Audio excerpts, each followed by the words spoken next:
Okay, do you have an intro for the bonus content? This is the intro. Oh, you're doing the intro right now. Welcome to bonus content from the Radio podcast. Welcome to the garbage you didn't know you needed. So we talk about more music and slowly get more annoyed with each other. This time around, we're going to talk about more music. Yes. So we'll start you on comfortable territory, listeners. So Rayburn got to pick an album. I got to pick an album. What'd you go with? I went with Metallica's Master of Puppets. And I went with Keith Whitley's Don't Close Your Eyes. Now, these are both artists that we have covered on our main channel on the regular episodes, but we sort of wanted to expand on albums that we hadn't yet covered, correct? Just gives us a chance to listen to more music by these artists. Yeah. So let's start with you. Okay. So Master of Puppets by Metallica from 1986. Out of the 8 tracks, I gave 7 5s. I gave 3 5s. My top track was Welcome Home. My top track was Orion. And that was my bottom track. Okay. My bottom track was Damage Inc. Thrash metal with a bit of chill and some gothic moodiness. What Dark Side of the Moon is to rock, this album is to metal. I may not listen to much of it for fun these days, but I still appreciate its significance. Wish it went further in its political messaging, and I remain on the fence about Orion, but everyone should hear this through at least once in their lifetime. Okay, so for me, the lead guitarist and the drummer are absolutely insane. Fast-paced metal. Like we said before, we did not cover this when we covered Metallica's 3 albums before in our main episode. This was one of the ones that I thought we should have covered, so I'm glad that we're revisiting it now. Quick story. Salty. Yeah. Quick story. My parents actually went to go see Ozzy Osbourne in, I believe it was 83.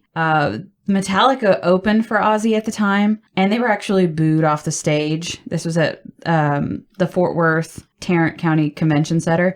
They couldn't actually hold it at the main place that they had concerts because of all the pyrotechnics that were required for both Ozzy and Metallica. All I'm going to say is, damn, y'all some hating ass bitches. Because Metallica is a powerhouse. And even though I didn't give it as many 5s as what Shane did, don't sleep on this artist at all. My guess there, by the way, would be that it feels like things were more cliquish back in those days. So if you went to a concert, you're expecting a certain kind of music. Yeah. And Metallica was more in the direction of thrash. Yeah. So, I mean, it kind of makes sense to me, but I cannot imagine booing Master of Puppets off the stage. It was definitely a different time. I believe when the concert had happened, Ozzy had just came out with his Diary of a Madman album. Okay. So it was already pretty, that album did very well. Yeah. People definitely probably wanted to see Ozzy, didn't want this bullshit Metallica asked because most likely their debut album because it was very thrash heavy. Yes. So anyway, Master of Puppets. Yeah, good album. Like it. And you win the prize for not once mentioning Stranger Things. I appreciate you. I tried very hard. Good on you. Kids, where are you at these days that you don't know this music already? Yes. So now it's my turn. It is your turn. Keith Whitley's Don't Close Your Eyes from 1988. Out of the 12 tracks, I gave 11 5s. I gave 4 5s. My top track was Would These Arms Be in Your Way? My top track was Don't Close Your Eyes. Bottom track, Flying Colors. And my bottom track was Same Old Side Road. Okay.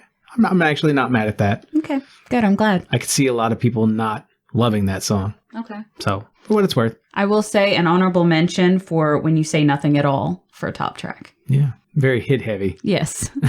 Despite this album's timeless hits, the surprisingly flair-filled instrumentals, and its being overseen by what's probably my favorite voice in the whole of country music, I get how this wouldn't be for everyone from beginning to end.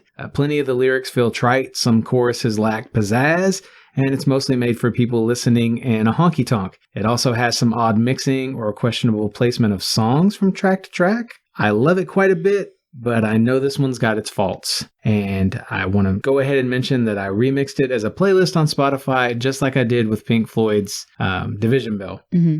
For anyone who wants to hear it, make a stronger impression than it would if you were just listening to it in its natural form. I will say Keith Whitley has grown on me because this man gets a love ballad absolutely right. Classic 80s country with a lot of slide guitar and picking, as well as simple drums, but don't let that shy you away from what he has to offer. Don't Close Your Eyes was actually nominated for Song of the Year, but lost to Forever and Ever Amen by Randy Travis. Great song.